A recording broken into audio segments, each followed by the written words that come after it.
Então tá, joia, a gente está gravando a aula. Na aula anterior, nós demos uma introdução sobre os algoritmos genéticos. Foi mostrado para vocês a ideia do algoritmo genético, um paralelo que nós fizemos com a biologia, com a teoria da evolução das espécies. Foi feito um paralelo, onde cada geração de indivíduos, né, elas vão evoluindo conforme vai passando o tempo de geração em geração. E foi feito um paralelo com o problema das N rainhas, em que a gente poderia, a cada geração, fazer o cruzamento entre indivíduos e mutação para fazer uma pressão seletiva para cada geração a gente ter indivíduos melhores. Esse é um resumo assim bem superficial do que foi dado na aula anterior, tá certo? Foi falado também que o problema das N rainhas, toda vez que a gente tenta sair da representação matricial e ir para a representação vetorial, a gente tem alguns ganhos, né? Por exemplo, no cruzamento, quando a gente vai fazer um corte, a gente tem alguns ganhos no cruzamento, inclusive na mutação, a gente simplifica o modelo.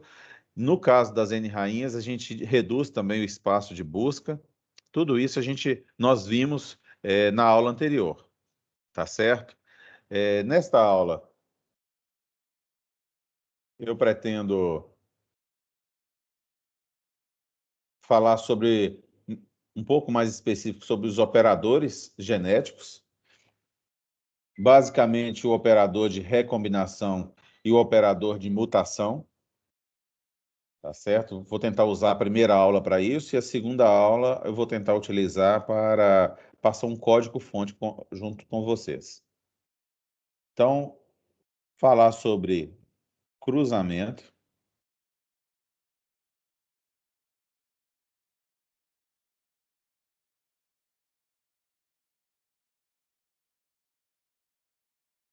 Que é a mesma coisa que recombinação,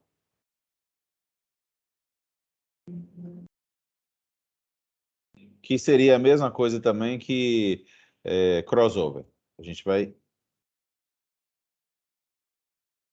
encontrar essas três nomenclaturas para a mesma operação genética na literatura quando se trata de algoritmos genéticos, tá certo? Então, nós temos no cruzamento ou recombinação ou crossover, nós temos três possibilidades. Uma, duas, três possibilidades. A primeira possibilidade é quando o nosso indivíduo ele é representado por zeros ou uns. Aqui eu tenho zero, aqui tem um, aqui eu tenho um, aqui eu tenho zero. Então, esse aqui é o meu pai 1, é um indivíduo que vai fazer parte do cruzamento. E este aqui é o meu pai 2,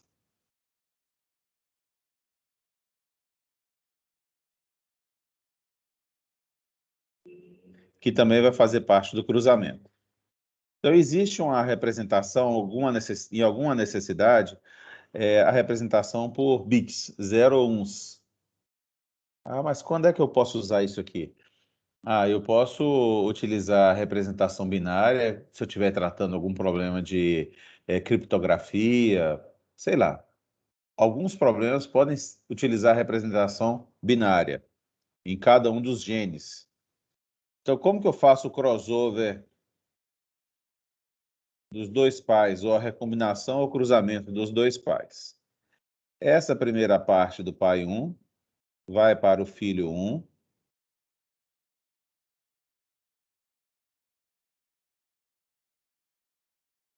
Então, nós temos aqui 0 e 1. A segunda parte do pai 2 vai para o filho 1. 1 e 1. E nós temos o filho 2.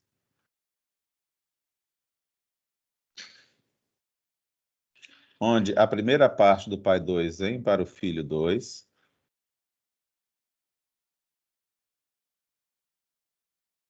Que é 1 e 0. E a segunda parte do pai 1 vai para o filho 2. 1 e 0. Tranquilo, gente? Alguma dúvida? Tá tranquilo, não tá, gente? Tranquilo. Sim. Beleza. Essa aqui é um tipo de representação. Agora, uma segunda representação possível, que é o caso das N rainhas. O caso das N rainhas, vocês concordam que é uma permutação, um problema de permutação?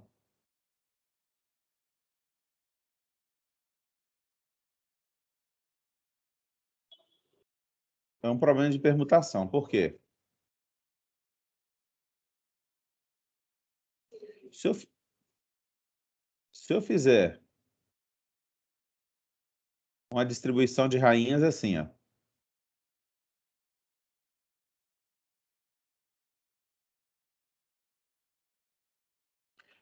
Deixa eu pensar aqui. Vou chutar aqui. Uma distribuição qualquer.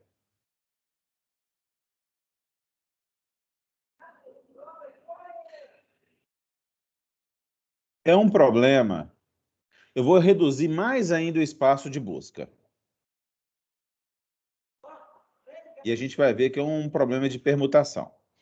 Nós vimos que a representação vetorial, para uma representação matricial, a gente tem algumas vantagens. Primeiro, eu já falei no início da aula, simplificação do nosso problema. E segundo, a gente reduz o espaço de busca, porque a gente coloca uma rainha por coluna. Então, na mesma coluna, não vai ter rainhas, uma colidindo com outra rainha. Tá certo? Então, quando eu coloco de forma vetorial. Agora, quando eu considero o meu problema, além de ser no formato vetorial, mas quando eu considero o meu problema como sendo um problema de permutação, onde eu faço a permutação dos números 0, 3, desculpa, 1 e 2, se eu permutar esses números, simplesmente ficar trocando aleatoriamente esses números de lugar, eu nunca vou ter uma colisão na horizontal. Eu elimino a colisão na horizontal. Alguém tem alguma dúvida?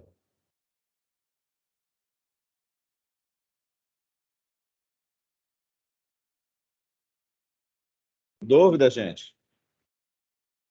Não. Não? Faz sentido isso? Faz, né?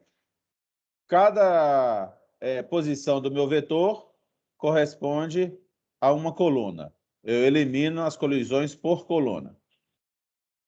Se eu quiser fazer simplesmente uma permutação entre números de 0 a 3, eu elimino as colisões na horizontal. Tá certo isso, gente? Sim. Então tá bom. Então vamos tratar o nosso problema das N rainhas como um problema de permutação, que eu vou reduzir o espaço de busca ainda mais. Toda vez que eu reduzo o espaço de busca, eliminando as soluções ruins ou as soluções indesejáveis, aquela que eu tenho certeza que não me atende, é uma vantagem para o algoritmo genético. Eu estou ajudando o algoritmo genético. Tá certo? Então, nós vamos usar esse problema de permutação. Como que eu trato...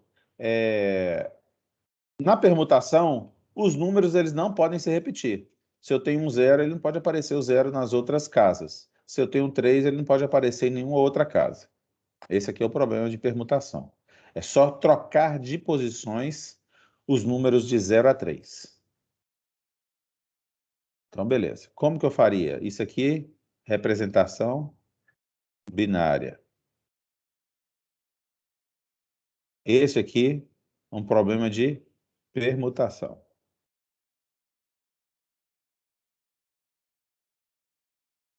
Tá certo? Então, eu vou colocar aqui um tabuleiro de 4 rainhas, onde eu tenho os números 0, 1, 2 e 3. eu tenho a representação de outro tabuleiro, outra solução candidata, onde eu tenho uns números. Deixa eu pensar aqui.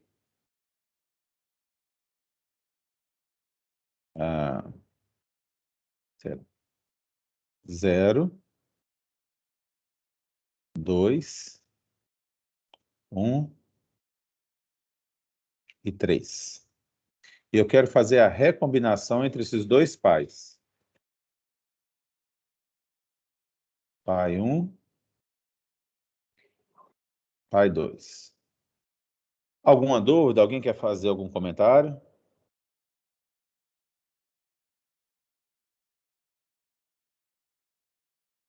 Tranquilo, gente? Tranquilo, por enquanto. Beleza, beleza.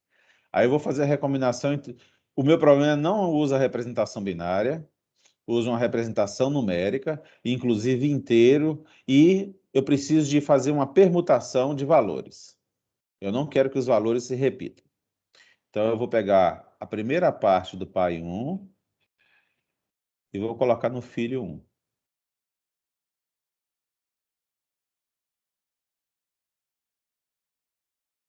A primeira parte é 0,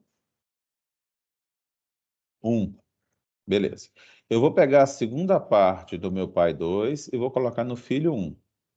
Só que eu vou verificando os números que se repetem. Por exemplo, quando eu pegar o número 1, ele já se encontra do lado de cá, na primeira parte do filho 1, já se encontra. Eu não vou colocá-lo aqui. Vou colocar um ponto de interrogação aqui. O 3, ele já se encontra do lado de cá? Não. Então eu posso colocar o 3 aqui. Beleza? E agora, o que eu faço com esse ponto de interrogação? Eu verifico quais estão faltando. Qual ou quais estão faltando? O 0 está aqui, o 1 está aqui, o 2 está faltando, não tem lugar nenhum, o 3 está aqui, só está faltando o 2. Eu distribuo os que estão faltando nos pontos de interrogação aleatoriamente. Tá certo? Então, eu vou pegar o ponto de interrogação. Só tem ele mesmo, só tem um número aqui. O 2 que tinha ficado de fora, vem para cá. Pronto. 0, 1, 2, 3. Não, ficou idêntico, por coincidência, ficou idêntico ao pai 1. Tá certo? Isso é por coincidência, tá, gente? Mera coincidência. O pai 2. Ó, filho 2, perdão.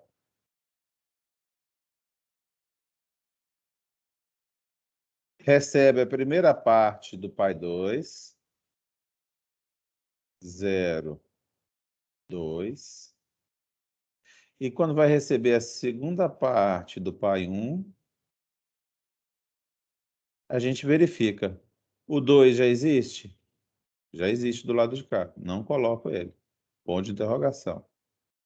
O 3 já existe? Não existe. Posso colocar ele aqui. O 1 que ficou de fora, ou os números que ficaram de fora vão preencher os pontos de interrogação de forma aleatória. No caso aqui só tem um.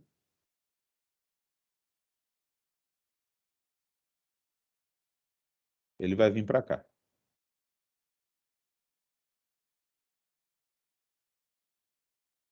Tá certo, gente? Por coincidência, o filho 1 ficou igual ao pai 1 e o filho 2 ficou igual ao pai 2. É por coincidência. Douglas, Pode falar. quando o filho vai herdar uma parte do pai, traz ali, por exemplo, o 2 e o 3. Aí o 2 não pode, porque do lado esquerdo já tem o 2. Esse 3, obrigatoriamente, ele tem que ficar nessa posição? Ou Na ela pode mesma ser... posição. Beleza. Sim. Isso para preservar o máximo possível dos genes do pai 2 que está tentando vir para o pai 1, para o filho 1. Eu vou mudar um pouquinho isso aqui. Para tirar essa coincidência, eu vou refazer isso aqui. Em vez de ser 0, 2, 1 e 3, eu vou colocar o 3 aqui.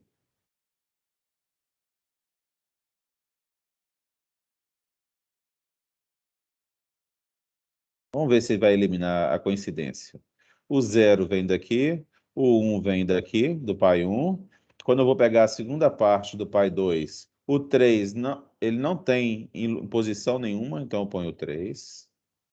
O 1, ele já existe na posição. Não posso colocar ele para cá. Quais são os elementos que estão faltando? 0, 1, 2 e 3. Está faltando o 2. Então, o 2, os que estão faltando, eu coloco aleatoriamente nos pontos de interrogação, que é este caso aqui.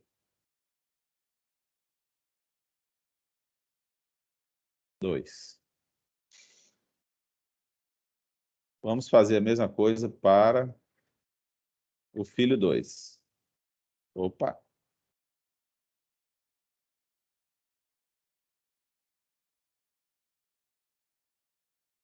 Beleza. Para o filho 2, eu pego a primeira parte do pai 2, 0 e 2. A segunda parte do pai... Desculpa, a segunda parte do pai 1. O 2 eu posso colocar? Não. Ponto de interrogação. O 3 eu posso colocar? Posso. Pronto. O que está faltando aqui? 0, está faltando 1. O 2 está aqui, o 3 está faltando 1.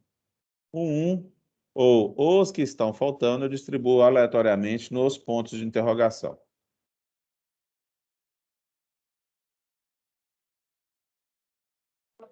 Beleza? Então, olha, continuam tendo as propriedades de permutação. Os números não se repetem de 0 a 3 nos filhos. Preservou essa propriedade e eu consegui copiar de forma genética pedaço do pai 1, pedaço do pai 2. E isso aqui ficou como se fosse uma mutação. Não veio do pai 2, não. Ficou como se fosse uma mutação. No filho 2, consegui copiar um pedaço inteiro do pai 2. E na hora que eu fui copiar esse pedaço de cá do pai 1, eu copiei só o 3. Eu tive que colocar um aqui como se fosse uma mutação. Tá certo? Fiz uma recombinação utilizando uma representação que usa permutação. Esse problema aqui é um pouco parecido de alocar professor, alunos, disciplinas e salas. Que eu tenho que fazer uma permutação aí de valores até encontrar uma combinação que me agrade. Tá certo? Tem um TCC de 2 ou 3 alunos, levado adiante pelo professor Gaiba e pelo professor Marcelo, se eu não me engano, em que eles usavam algoritmos genéticos para fazer permutação de professores, alunos e turmas para determinadas salas. Cada componente, cada posição do vetor representava uma sala específica do Cefet. Tá certo? Alguma outra colocação, gente, que vocês gostariam de fazer?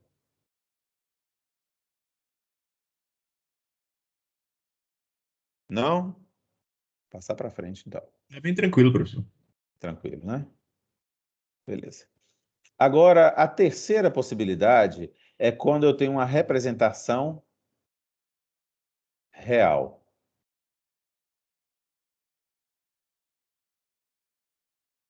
Quando que eu tenho essa necessidade aqui de representar de forma real? Vou abrir para vocês aqui. Deixa eu ver aqui. Surjano, se eu não me engano, Rastrigin. É esse aqui.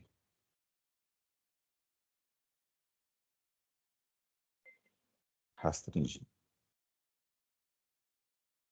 Beleza. Vamos contextualizar esse problema primeiro. Vamos supor que eu tenho um problema em uma indústria onde eu tenho um motor de carro,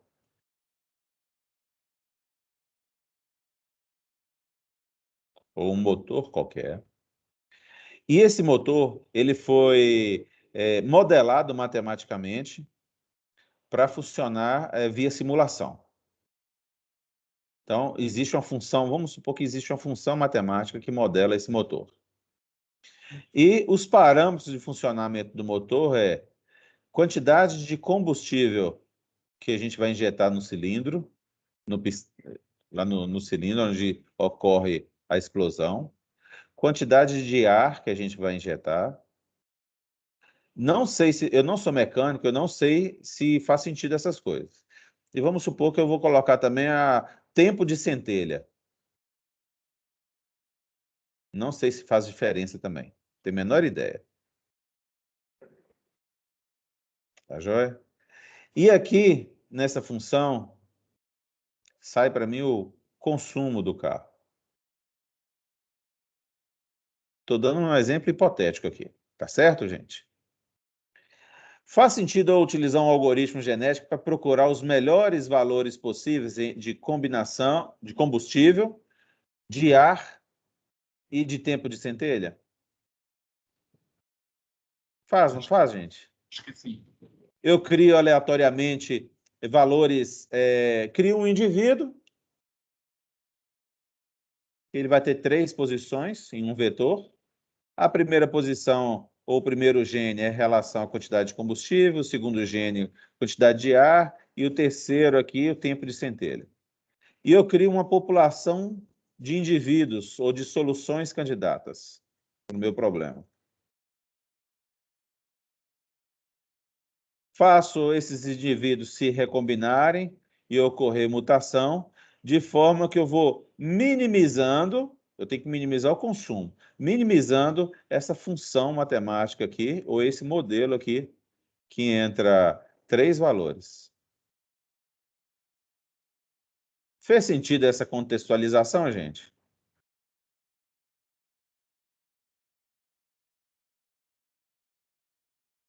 Fez, não fez, gente? Vou assumir que Eu fez. entendi.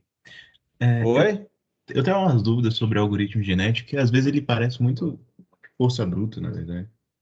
Ele não é muito força bruta, porque esse problema de N rainhas, por exemplo, se vocês colocarem força bruta, vocês vão ver que gasta tempo. Quando a gente coloca aí 50 rainhas, 100 rainhas, vocês vão verificar que força bruta para ele é um espaço de busca gigantesco, muito grande. Quando eu uso essa representação vetorial para 50 rainhas, e usa permutação, já reduz o meu espaço de busca. Até aí tudo bem, não é o algoritmo genético. Mas vocês vão ver que o algoritmo genético, por causa da pressão seletiva, ele vai se ajustando e caminhando por esse espaço de busca sem percorrer todos. Tá certo? Tá certo. Nesse primeiro momento, você pode somente crer nisso, acreditar nisso. Mas quando a gente começa a aumentar o espaço de busca de forma absurda, eu quero criar um tabuleiro aí de 500 rainhas por 500 rainhas. Você vai verificar que o algoritmo genético se vira bem, rápido. Se você usar bem as informações do problema, ele se vira muito bem. E acha uma solução, com 0 colisões. Beleza. E o algoritmo genético, você pode acreditar nisso, que está descrito dessa forma na literatura. Ele está descrito, não. Você, utilizando a literatura ao redor do algoritmo genético, você percebe que eles usam muito algoritmo genético para tentar resolver problemas NP completo. Tá certo? De alta complexidade, cujo espaço de busca chega ao infinito, digamos assim. Não, beleza, então. Beleza? Então, vamos dar continuidade aqui, então. Mas pode, em qualquer momento que vocês tiverem dúvidas ou forem céticos em alguma coisa, vocês podem me interromper. Professor, eu sou cético nisso, tudo. Faz sentido a pergunta. Não, Eu quero ver para crer. Aí vocês podem me parar e me questionar. Não tem problema, não.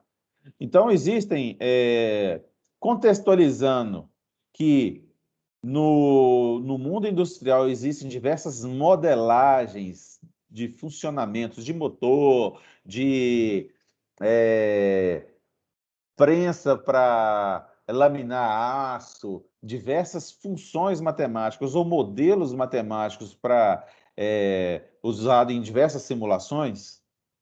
Então, nós temos um site aqui que me fornece algumas funções matemáticas, não são modelos reais utilizados na indústria, e essas funções matemáticas simplesmente são utilizadas para de forma acadêmica mesmo, ou de forma a gente só entender como o algoritmo genético funciona, ou funcionaria no mundo real, ou num problema real. Então, aqui eu tenho uma função aqui que ela é d-dimensional. Entra um x aqui, que pode ser um vetorzinho de xis, x1, x2, x3, x4, x5. Então, essa função matemática aqui, eu consigo fazer uma simulação, ou eu consigo fazer com que ela seja um benchmark para o meu algoritmo genético, simulando uma função qualquer de um comportamento na indústria. Então, eu tenho essa função matemática aqui. A vantagem de usar essa função benchmark é que eu consigo aumentar a dimensão do meu indivíduo, utilizado lá no algoritmo genético. Eu quero um indivíduo de 3 posições, o meu D aqui passa para 3. Eu quero que o meu algoritmo genético seja testado com um indivíduo de 15 posições, 15 genes. É só passar o D aqui para 15 e assim por diante. Então, eu tenho uma função matemática aqui, ou várias funções matemáticas que servem de benchmark para problemas de otimização monoobjetivo. Tá certo? Eu tenho um único objetivo, que é achar o ponto de mínimo desta função matemática aqui. E esses problemas, esses algoritmos monoobjetivo, que tenta resolver um único objetivo, possuem diversas funções de benchmark. Isso aqui é só para contextualizar vocês. Então, visto que existem necessidades de nós representarmos indivíduos de forma real, com valores reais,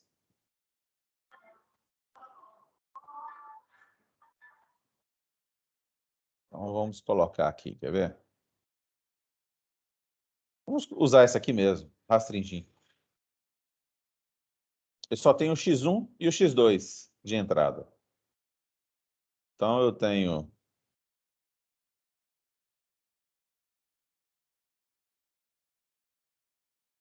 dois valores para rastringir, considerando que o meu espaço dimensional do meu indivíduo é 2. Na minha função rastringir, eles limitam, eles falam o seguinte: todos os valores x1 e x2, x1 e x2, só podem assumir valores entre menos 5.12 e mais 5.12. Faz sentido isso no mundo real? Faz.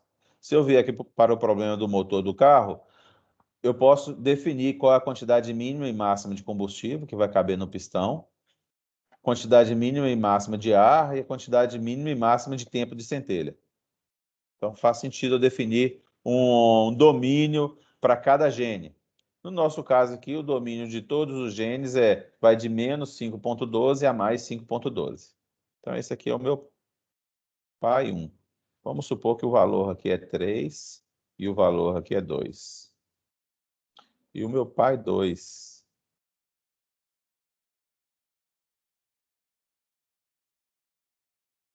Vamos supor que o valor aqui é menos 1 e 1.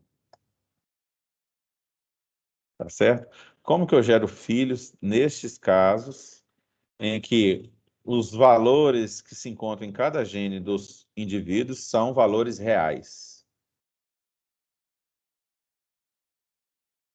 Eu vou mostrar o mais simples, que não é o que a gente vai usar.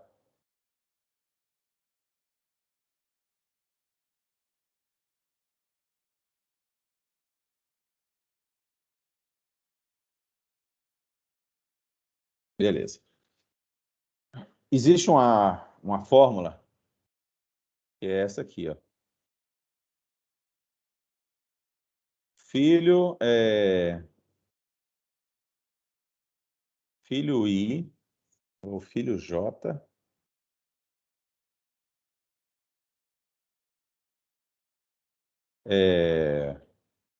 gene I vai receber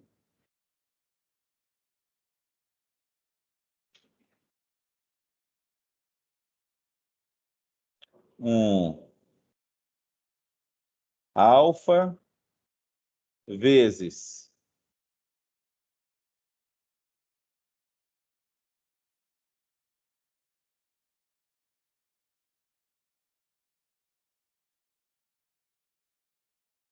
deixa eu mudar isso aqui. Vou colocar 1 aqui.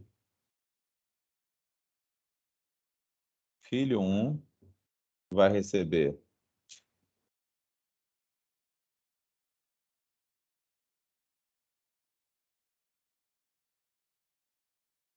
na posição do gene I, vai receber o gene I do pai, 1, multiplicado por 1 alfa. Mais 1 menos alfa multiplicado pelo gene I do pai 2. E o filho 2, na posição I, vai receber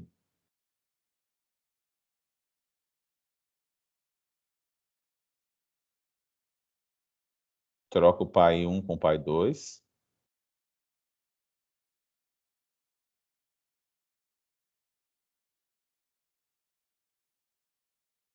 Vezes pai 1 na posição I.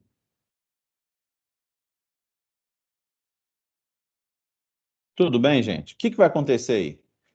Vamos colocar o pai 1 e o pai 2 no plano cartesiano. Ah, eu esqueci de falar do alfa. O alfa, ele tem um domínio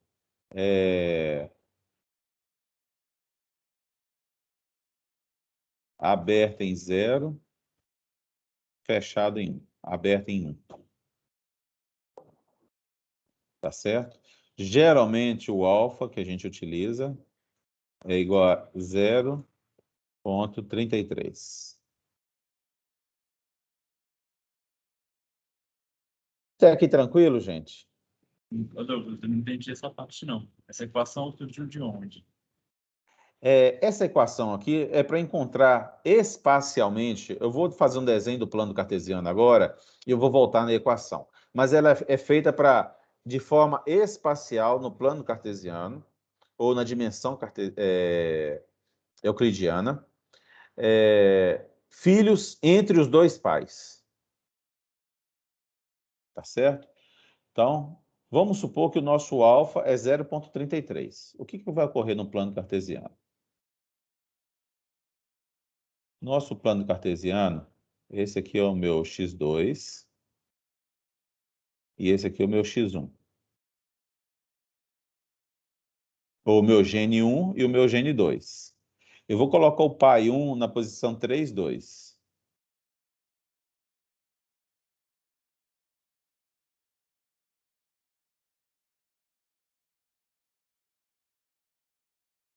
Esse aqui é o meu pai 1. Eu vou colocar o pai 2 na posição menos 1, 1. Menos 1, 1.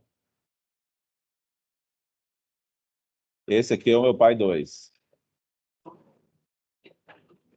A ideia desta recombinação chamada crossover aritmético, tem um nome para ele?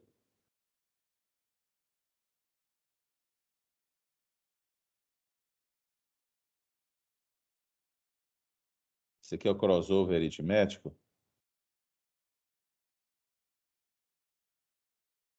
A ideia dele é encontrar filhos entre os dois pais.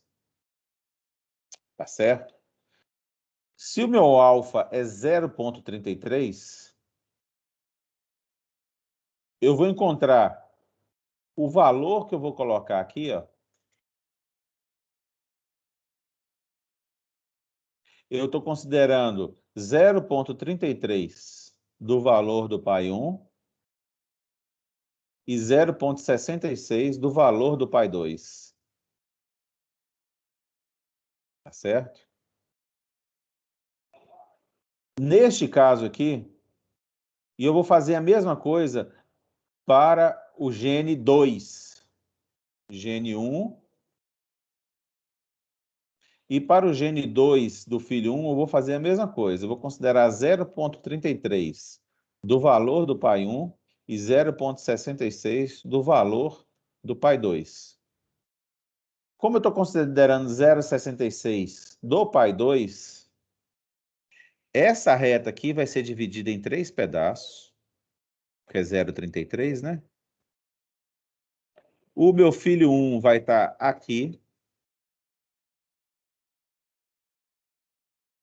E o meu filho 2 vai estar aqui.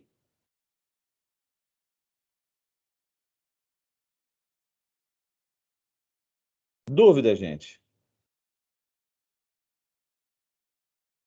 Quem é que tinha me perguntado que não tinha entendido direito essa fórmula? Eu. Consegui explicar? Consegui contextualizar qual que é a ideia da fórmula? É um padrão, então, né? É um, Padronizado. esse aqui, ele existe na literatura, esse crossover ou essa recombinação chamado crossover aritmético.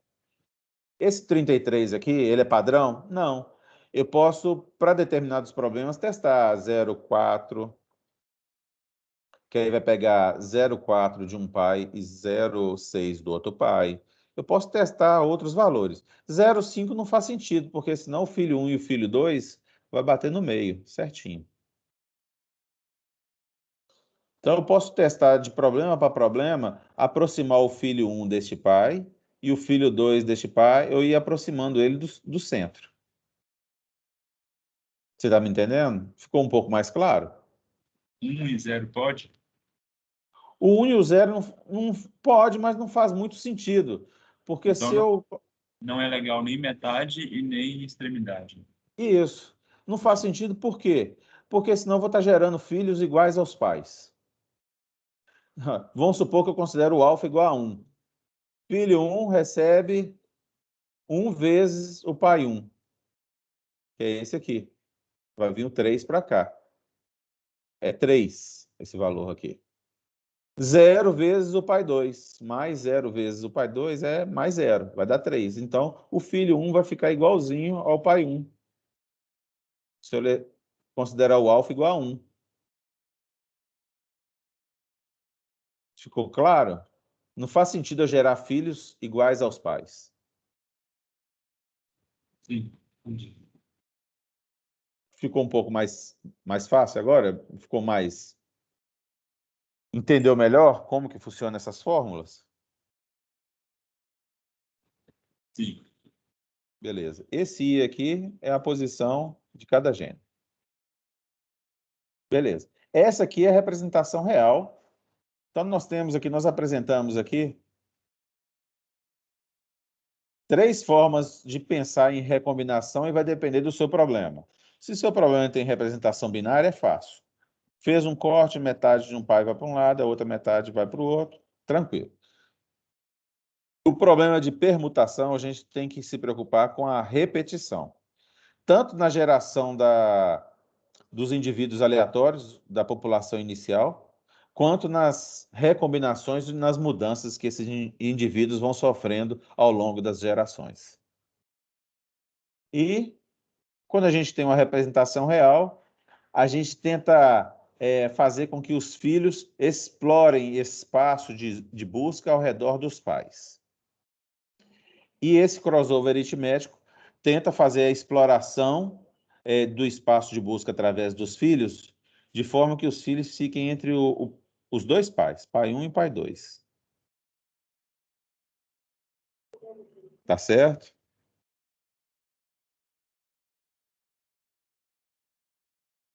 Mais alguma dúvida, gente? Não? Então, beleza. Eu vou passar para o próximo. Esse aqui é o que nós chamamos de cruzamento, recombinação ou crossover. Nós temos 3 operações diferentes aqui, dependendo da representação em termos do domínio dos valores dentro dos genes. Beleza. Agora a gente vai fazer a parte da mutação. Vamos tentar fazer a mesma coisa para a mutação. Beleza.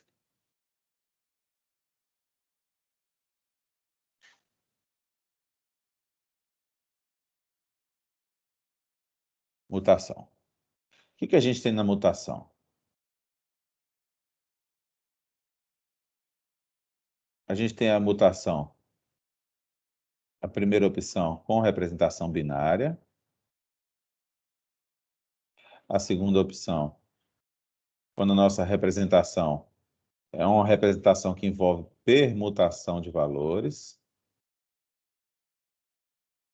E nós temos, quando a nossa representação, cada gene possui valores reais.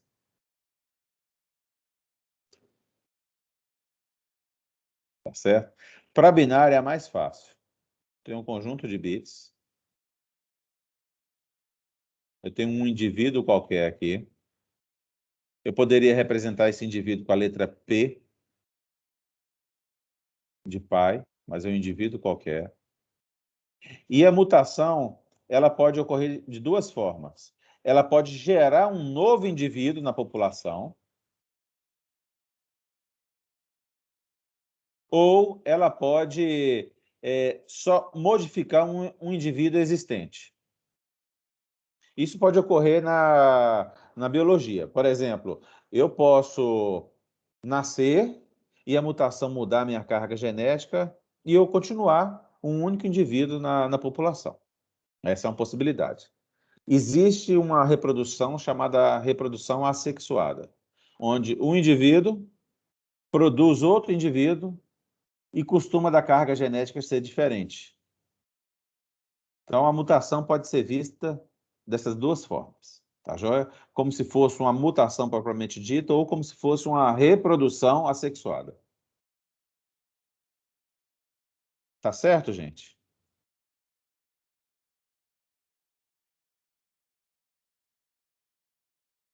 Certo? Posso continuar aqui? Certo, certo. Então tá, joia. Nós vamos considerar aqui a mutação como se fosse uma reprodução assexuada, onde eu tenho um indivíduo e vou criar um mutante. Beleza. E aqui eu tenho 1, 2, 3, 4, 5 genes. E aqui eu tenho os valores 0, 1, 0, 1 e 1. Beleza. Como que funciona a mutação nesse caso? Eu percorro gene a gene deste indivíduo e para cada gene eu gero um número aleatório. Se ele for maior que 0,9, aquele gene vai sofrer mutação.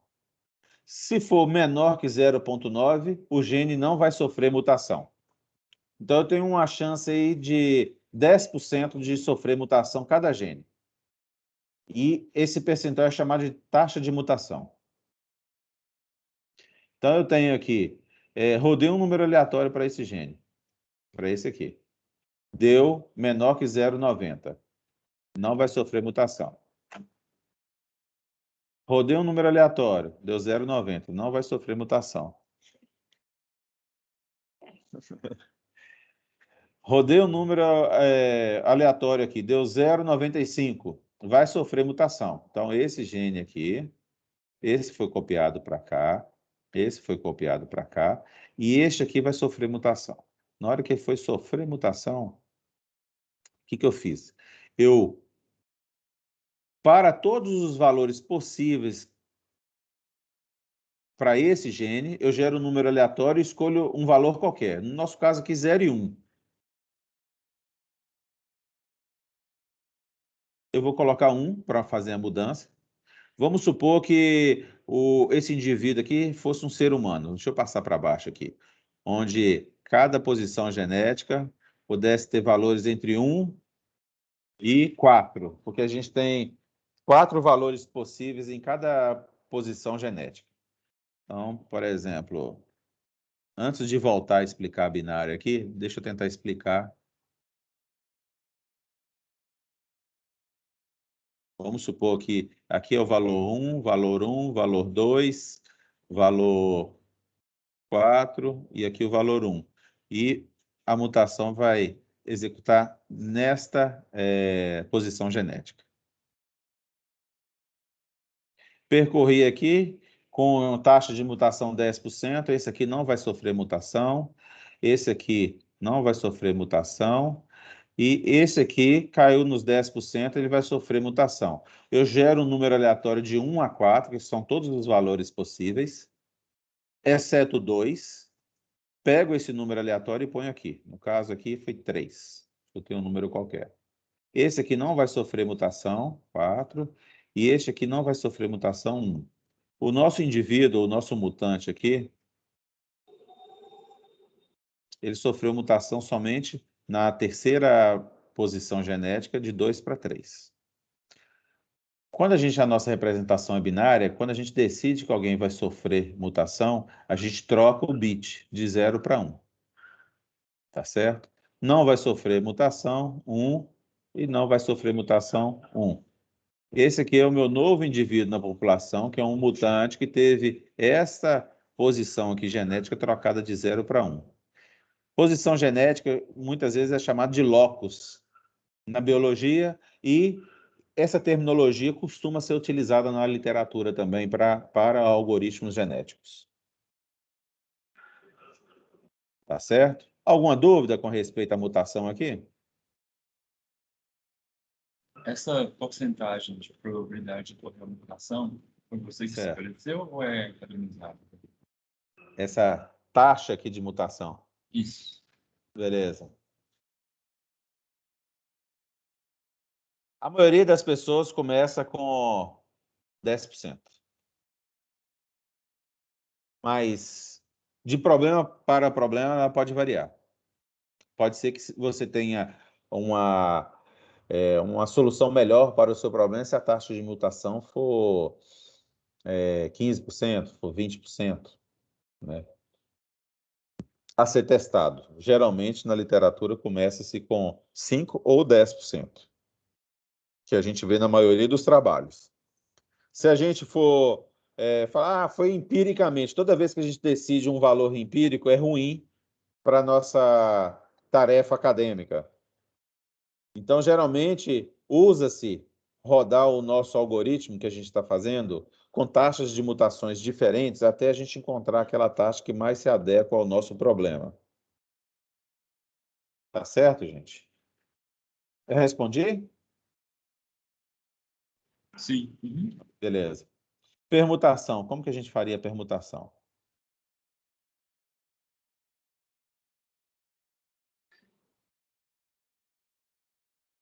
Como que eu codifico a permutação? A mutação para problemas de permutação. 1, 2, 3, 4, 5. Eu tenho aqui o número de 0 a 4, né? Que é o problema das N rainhas. Aqui no caso aqui, 5 rainhas. 0, 3,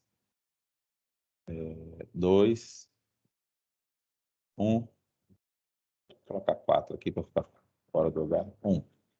Beleza. Da mesma forma, eu percorro com a taxa de mutação de 10%. Vai mutar? Não.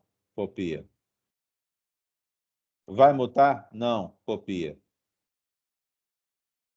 Vai mutar? Vai. Então, eu rodo o número aleatório de 0 a 5, fora o número 2, porque aqui tem que sofrer mutação. Rodei de 0 a 4, perdão. Rodei um número aleatório inteiro de 0 a 4 e obtive o valor 1. O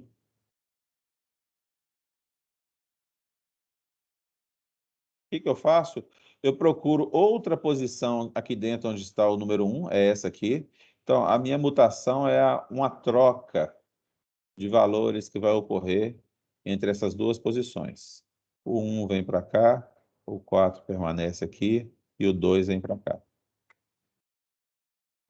Para permanecer a nossa característica do problema, que é um problema de permutação de rainhas. Tá certo? E esse aqui é o nosso mutante. Tranquilo, gente?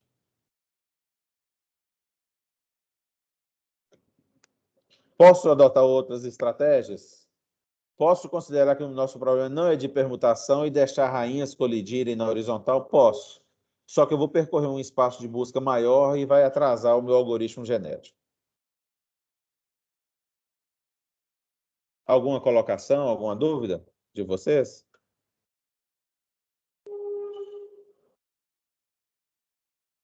Não? Vou prosseguir aqui então. Quando a gente tem problemas que envolvem representação real em cada posição genética.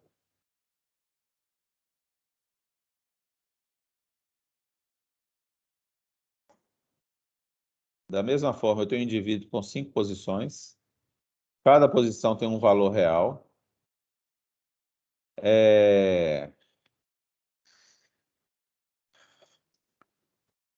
Essa mutação aqui ela vai ser um pouquinho mais complicada, viu, gente? Vamos supor que o nosso problema real ele está tentando resolver o problema da rastringin, que tem valores entre 5,12 e menos 5,12 e mais 5,12. Então, eu tenho valores aqui 3, valor menos 2, 1, menos 1, 2, e assim por diante. E esse aqui é o meu mutante.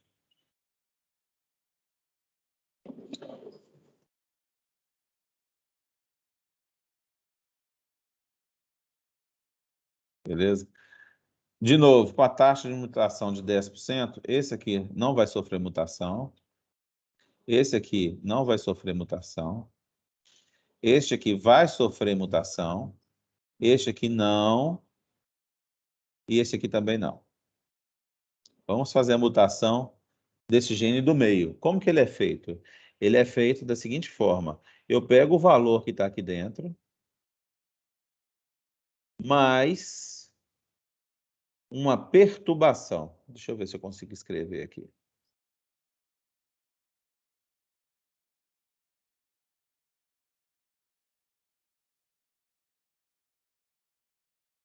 Perturbação.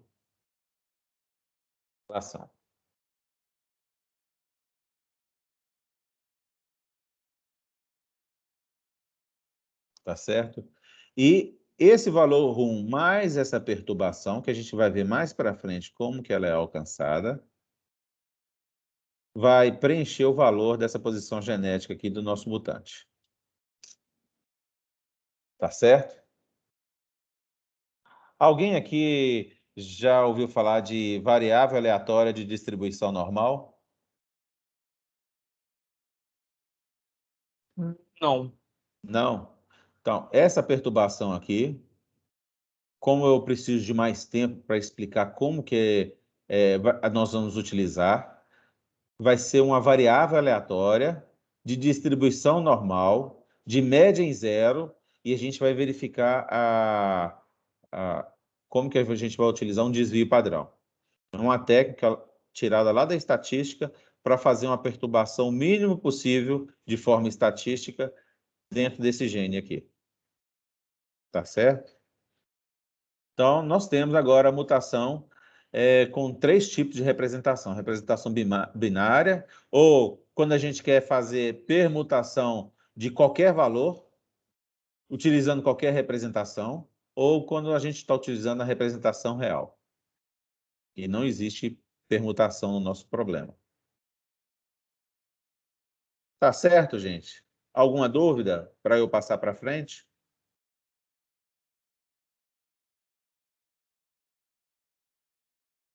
Não?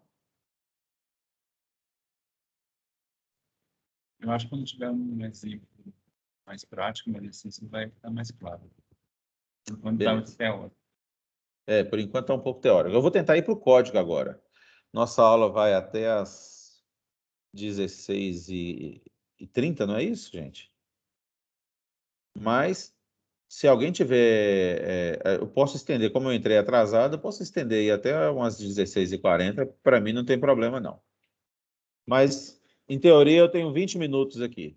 E dentro desses 20 minutos eu pretendo mostrar um pseudocódigo ou uma casca de código, porque não é pseudocódigo, uma casca de código aí escrita em Java. Tá certo? Eu acho que essa explicação aqui minha ficou melhor que os meus slides. Depois eu vou até mudar os slides, tá bem fraquinho meu slide. Beleza, vamos lá para o código. Eclipse.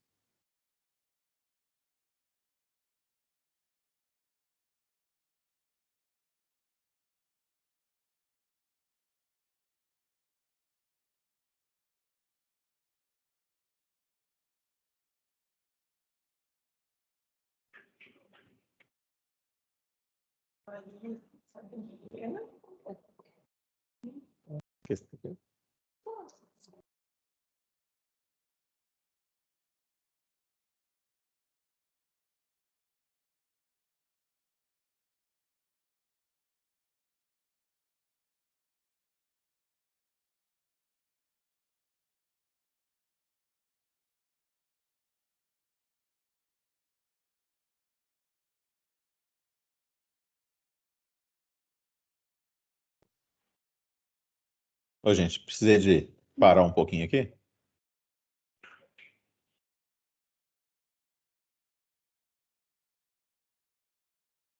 Beleza, vamos fazer aqui um projeto chamado AG, de algoritmo genético.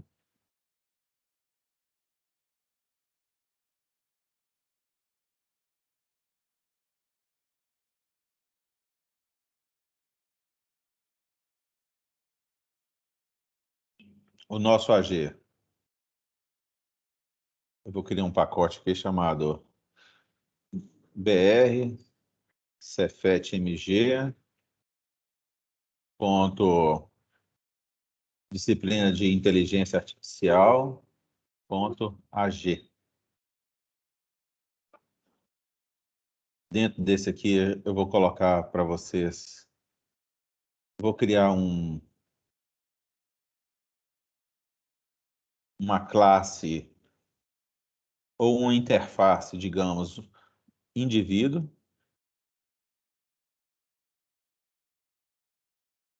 Por que que eu criei a interface? Eu posso ter um indivíduo para o problema das N rainhas, eu posso ter um indivíduo que é para o problema do rastringim, por exemplo, que é uma função matemática. Eu posso ter indivíduos que representam problemas diferentes, mas que têm as mesmas operações para o algoritmo genético. Quais são as operações que ele possui, o indivíduo possui? Deixa eu pensar aqui. Um indivíduo ele pode possuir a operação, por exemplo, de recombinar com outro indivíduo. Então, vamos lá. Public, lista de indivíduos.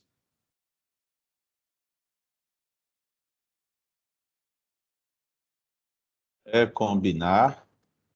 E ele vai receber o pai 2, digamos assim. Indivíduo, pai 2.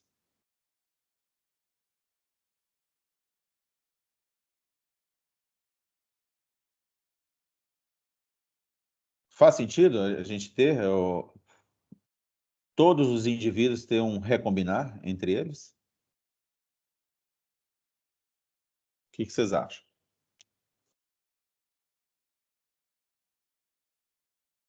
Se em algum momento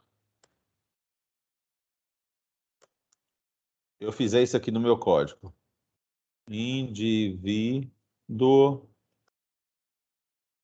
I1. P1 recebe alguma coisa. Recebe um pai. Indivíduo P2 recebe o segundo pai. Eu posso fazer assim. Uma lista de indivíduo chamada filhos, recebe P1 ponto recombinar pai 2. Não é verdade? O que vocês acharam, gente? Dessa interface aqui. Todos aqui fizeram orientação a objeto, não fizeram? Sim, mas aí parte do princípio das gerações, né? Não, mas na verdade eu estou criando uma interface que pode representar um indivíduo com representação binária ou uma interface que todos os indivíduos que de um problema de permutação vai obedecer àquela interface. Você está entendendo? Uma interface única. Qualquer indivíduo de qualquer problema vai respeitar aquela interface. Tá certo? Vai precisar de ter aqueles métodos. Indivíduo mutar. Não recebe nada, porque eu posso fazer assim, ó. Indivíduo mutante receber pai1 mutar. Ele retorna apenas um indivíduo que é o próprio mutante. Que mais? Eu acho que vou tornar essa interface uma classe public abstrata. Abstract class. Eu vou começar a armazenar outras coisas aqui dentro. Aí eu preciso falar que isso aqui é abstrato. Abstract. Por exemplo, eu vou falar que aqui tem um valor private double avaliação.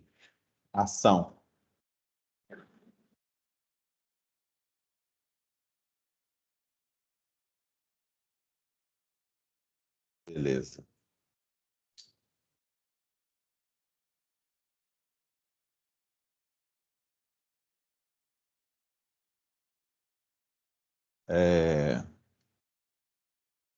Public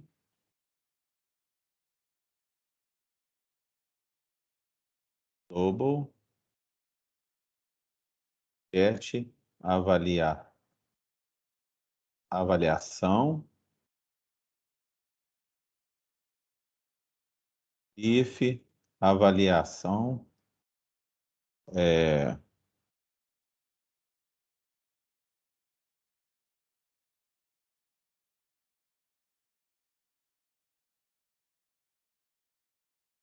para eu não avaliar o mesmo indivíduo duas vezes.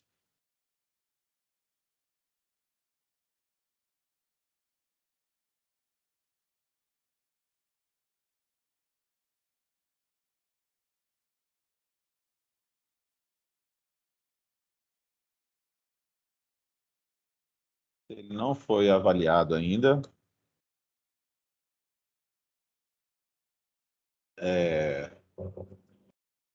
Avaliação recebe avaliar.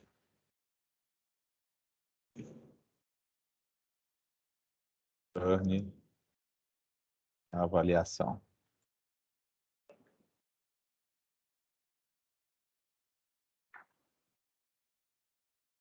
Public abstract double avaliar. Como cada problema tem os indivíduos, eles se autoavaliam de forma diferente, eu vou fazer uma autoavaliação. Cada indivíduo, ele se autoavalia mediante o problema que ele está. Então, como cada problema vai ter um avaliar diferente, vai ter que ser implementado. Esse aqui. Acted.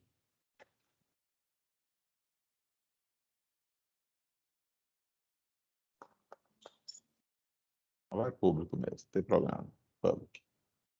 Beleza, essa aqui é a nossa interface.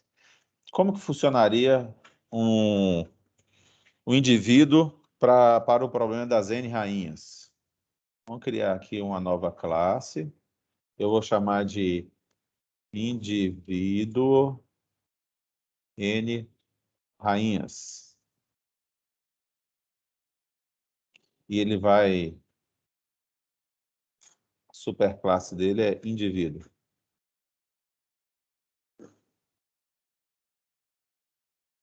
Professor, o próximo trabalho, inclusive, é sobre esse problema, né? Isso. É para o problema das N rainhas mesmo. Eu estou criando uma casca aqui, só para vocês não ficarem um pouco perdidos. Esse indivíduo N rainhas, quando ele combinar, vocês vão fazer aqui uma recombinar. Agora eu vou só escrever, não vou codificar, não. Recombinar os indivíduos self e P2, gerando 2 filhos, utilizando a ideia de permutação. Tá certo? Isso aqui é para vocês fazerem. Então, eu acabei de explicar para vocês que é fazer a recombinação para permutação. Que mais? Indivíduos N rainhas tem que ter um construtor. Public, indivíduo N rainhas. Eu tenho que receber o número de rainhas. Int N rainhas.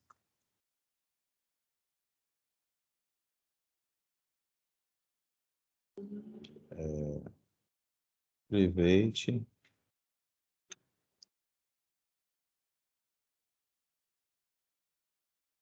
N rainhas.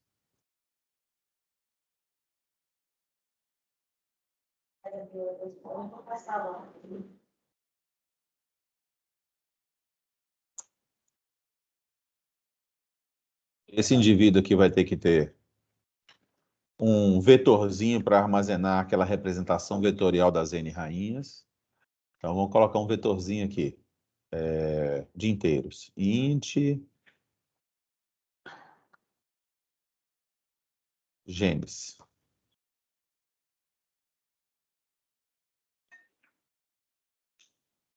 Inicializar o vetor de genes, o tamanho do vetor de genes, ou tamanho do vetor de genes e seus valores de forma aleatória.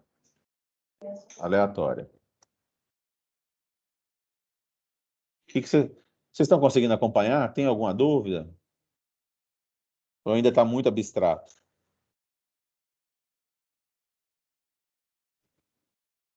Conseguindo. Não, É porque não beleza. chegou ainda naquela parte do algoritmo Em si, propriamente né? dito, né? Beleza.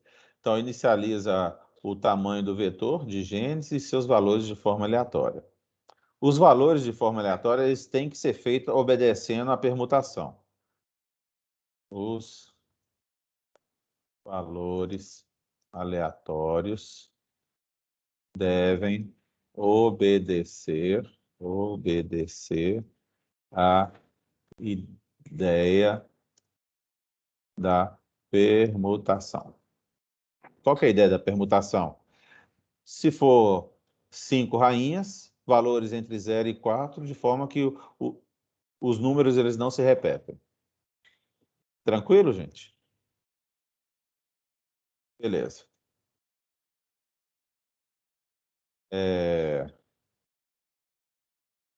Gerar um novo indivíduo mutante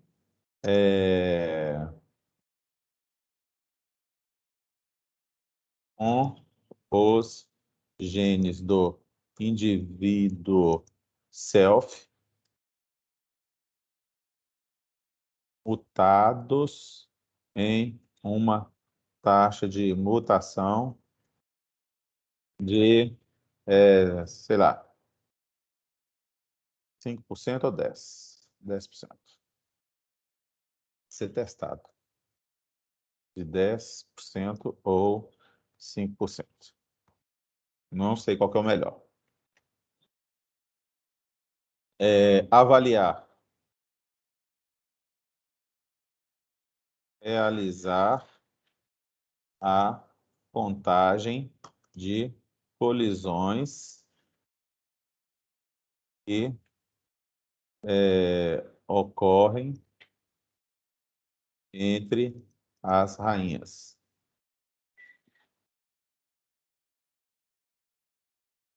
Faz sentido eu fazer um indivíduo em rainhas desse jeito, não faz, gente? Faz, né? Vamos lá. Vamos criar aqui uma outra classe. Qualquer coisa, depois a gente redistribui isso em pacotes. A nossa classe chama AG, que é o algoritmo genético em si.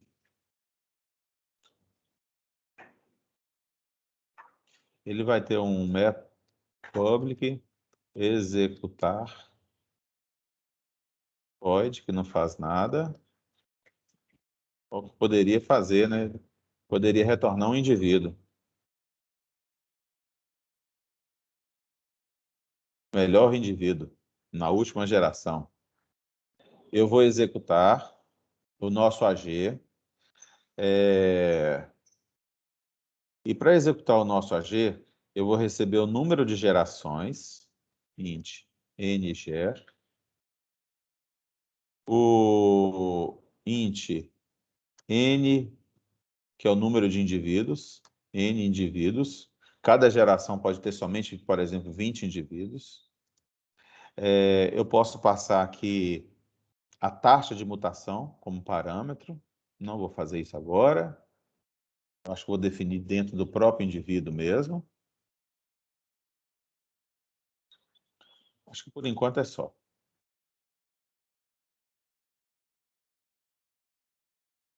Beleza.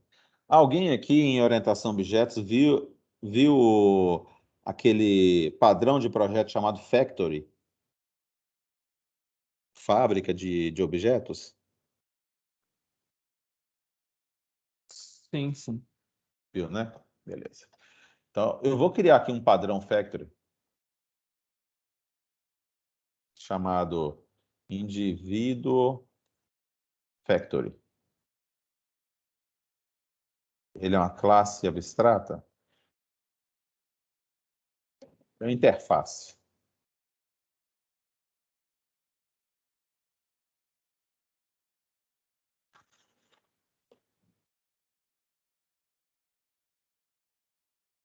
Esse sim é uma interface. E a única coisa que ele tem é public, indivíduo, get, new, get indivíduo. Indivíduo.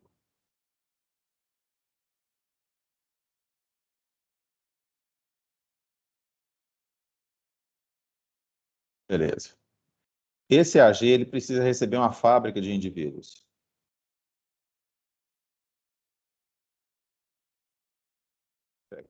Ele produzir aqui vários indivíduos.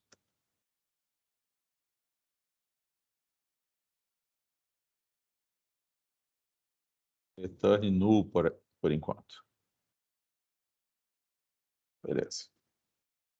Vamos no AG agora. Alguém aqui vai ter aula agora, gente?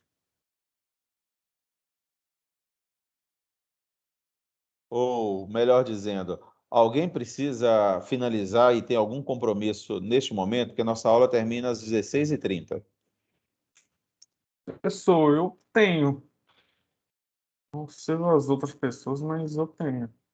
Não, beleza. Não tem problema nenhum, não. Eu vou parar aqui, então, às 16h30 e vou dar continuidade na aula seguinte. E a gente vai usar esse padrão Factory aqui para o AG conseguir fabricar os indivíduos iniciais e fazer aquele FGA que foi falado na aula anterior. Tá certo? Beleza. Só uma pergunta. Eu perdi o comecinho da aula. você estava explicando só daqueles 3 tipos de recombinação, né? Na verdade, eu expliquei os 3 tipos de recombinação, já comecei aqui, e depois eu passei para os 3 tipos de permutação. Você pegou, então, o início da aula, né? Peguei. Que eu chegar lá Beleza, nas 3h30, mais ou menos. beleza. Tranquilo. Valeu. Aí eu dou continuidade, então, na próxima aula. Vou parar aqui a gravação.